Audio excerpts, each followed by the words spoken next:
We are now, as you may know, in the longest government shutdown in American history, and Republicans are finally trying something different after 14 failed attempts. So instead of doing the same thing over and over again, expecting different results, the definition of insanity, by the way, the GOP is finally warming up to the idea that they have to at least give the appearance of giving the Democrats something.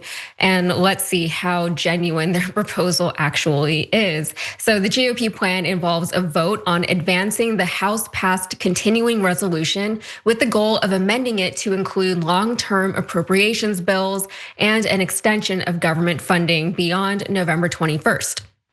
Senate Republicans are hoping that moderate Democrats who have been involved in negotiations all week will be enticed by the appropriations bill and a promise to hold a vote on extending healthcare subsidies. So while you and I are surely suspicious of any promises that might be coming from the Republicans, we also know how weak moderate Democrats can be. So there's not a whole lot of confidence to be had either way here. There was a real chance that enough of them were going to be fooled. Well, there was before Speaker Johnson ruined the entire ploy. So House Speaker Johnson reiterated his position that he would not commit to a vote on the subsidies in the lower chamber, underlying concerns from some Democrats that a future Senate vote on healthcare would go nowhere, even if it is successful. Following his comments, Democrats had a meeting to discuss the plan ahead, and we don't know exactly what they decided, but based on John Fetterman's response, it seems that they will keep fighting. So Senator John Fetterman from Pennsylvania, who has repeatedly broken with his party to reopen the government, the talks were less ideal. I don't know if it was how productive it was, he said. All right, Woz, there's a lot going on here, and I want to ask you a little bit about your thoughts here. We're seeing the Republicans try something different, try to concede a little bit as far as reopening the government, because it really just feels like we're at a stalemate now. This is the longest running government shutdown we've ever had, as I mentioned earlier. But election night, I wonder, has something to do with all of this. The Republicans did not do well on election night, and now they're understanding that the majority of the American people seem to be blaming them for the government shutdown, in spite of all of their attempts to pin this on the Democrats. So what are your thoughts here going forward? I don't know how soon this is gonna get resolved. I think both parties' leaderships made a bet that the other would be the one to be blamed for the shutdown the longer that it went. And it turns out the American people are not as stupid as Mike Johnson thinks. And they've deduced that the party in power, the party who's in charge of all three chambers of the government, is responsible for keeping the government open. Yeah, like no kidding. And so yeah, I think the Republicans are wearing this. They thought that the Democrats would cave from, everybody associating them with being the party that loves government, et cetera, and the fact that they're not coming to the table, it'd be their fault.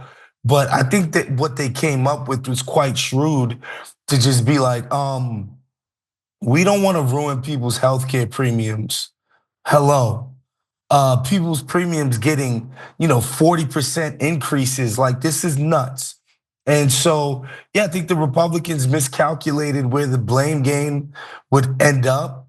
And ultimately, it's ended up on Mike Johnson and his crew. And there's been reporting that after Tuesday night's bloodbath, Donald Trump put the message out like, yo, guys, I think it's time we do something, man, because this is not looking good for us.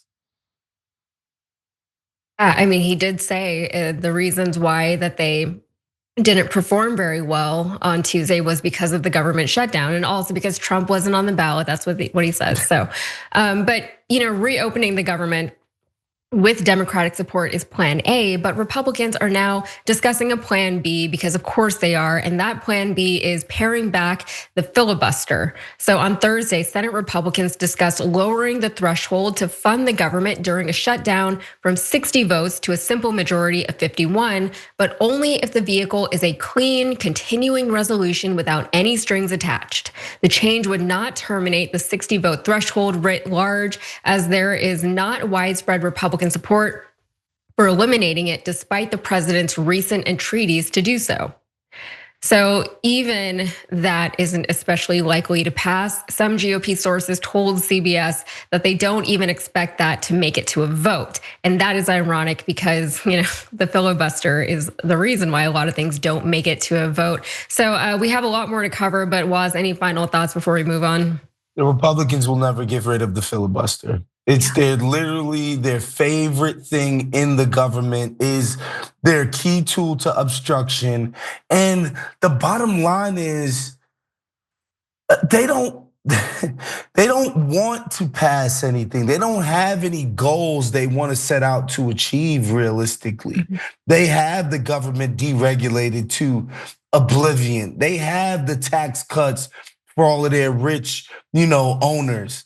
They have everything they could ever want. They don't care about legislation. That's not what they're in government to do. And so the idea that they would kill the filibuster, thereby killing their favorite tool, I find that to be laughable. Like Trump even threatening it, like, we're gonna kill the filibuster. Like, yeah, right.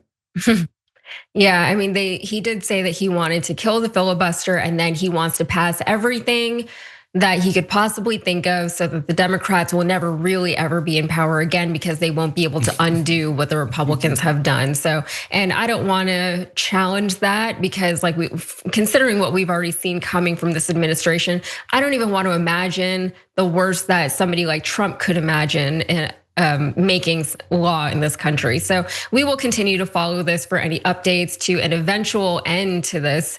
And there's still no end realistically in sight, but it is nice, I guess, to see that they're exploring some options. But absent the GOP backing down on ACA subsidies, it seems that this could be an ongoing long haul type of thing. If you enjoyed that, make sure that you never miss another video by subscribing. And if you want a little more, consider hitting the join button and becoming an actual member. But you're probably wondering, why the hell would I do that, John?